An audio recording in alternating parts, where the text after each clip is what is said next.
નમસ્કાર, આપની હરી રહ્યા છો અડીખમ ગુજરાત. આપની સાથે હું છું રાકેશ પંડ્યા.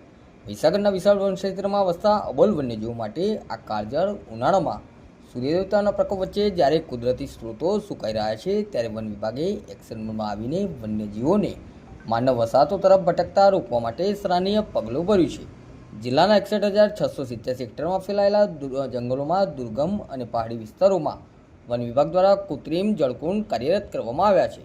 મહીસાગર નાયબ વન સંરક્ષણના માર્ગદર્શન હેઠળ વિવિધ રેન્જમાં સતત મોનિટરિંગ કરવામાં આવી રહ્યું છે. આ કુંડની વિશેષતા એ છે કે તેમાં કળી ચૂનાનો ઉપયોગ કરવામાં આવ્યો છે, જે પાણીને માત્ર ઠંડુ જ નથી રાખતો, પણ પ્રાણીઓને જરૂરી કેલ્શિયમ પૂરું પાડી તેમના સ્વાસ્થ્યની પણ જાળવણી કરે છે. ભીષણ ગરમીની પરવા કર્યા વગર વનકર્મીઓ ટ્રેક્ટર અને ટેન્કર મારફતે પથરાળ રસ્તાઓ ઓળંગીને નિયમિતપણે આ કુંડ રિફિલ કરી રહ્યા છે. ખારપુર રેન્જ ફોરેસ્ટ ઓફિસરે જણાવ્યું હતું કે મહીસાગર જિલ્લાના મહીસાગર વન વિભાગ કે મહીસાગર ડિવિઝનમાં ટોટલ 7 રેન્જો આવેલી છે. 7 રેન્જોમાં અલગ અલગ જગ્યાએ આવા ગદલા ટેન્ક જેવા કૃત્રિમ પાણી માટે સ્ત્રોત ઊભા કરેલા છે. અમારા નાયબ વન સંરક્ષકની સૂચના મુજબ, સાહેબશ્રીની સૂચના મુજબ જ્યાં જ્યાં પાણીના સ્ત્રોત ઓછા છે, દરેક કાર્યક્ષેત્રમાં એવું બની શકે છે કે ભાઈ જંગલમાં પાણીનો સ્ત્રોત મળતો નથી, એના કારણે અબોલા વન્ય પ્રાણીઓ અને વન્ય પક્ષીઓને પાણી મળતું નથી. જેથી કરીને આજે કૃત્રિમ ગદલા ટેન્ક બનાવવામાં આવે છે કે જે આમાં ફ્રન્ટલાઇન સ્ટાફ દ્વારા અમુક સમયાંતરે ટેન્કર દ્વારા પાણી ભરવામાં આવે છે કે જેથી કરીને વન્ય પ્રાણીઓ અને વન્ય પક્ષીઓ જે ગામના સર્વે નંબરમાં જવું ના પડે અને પોતાના કાર્યક્ષેત્રમાં એ સરળતાથી પાણી પી શકે અને પોતાનો કાર્યક્ષેત્રમાં રહી શકે.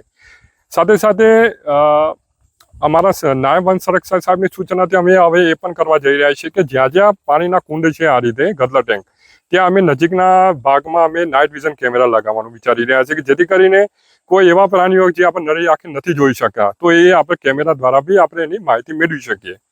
અને આપ જોઈ શકો છો કે જે દિવસે દિવસે ગરમીનું પ્રમાણ વધી રહ્યું છે, તો ગરમી પ્રમાણ વધવાથી માણસ તો પાણી સરળતાથી મેળવી શકે છે, પણ વન્ય પ્રાણી અને વન્ય પક્ષી પાણી મેળવી શકતા નથી.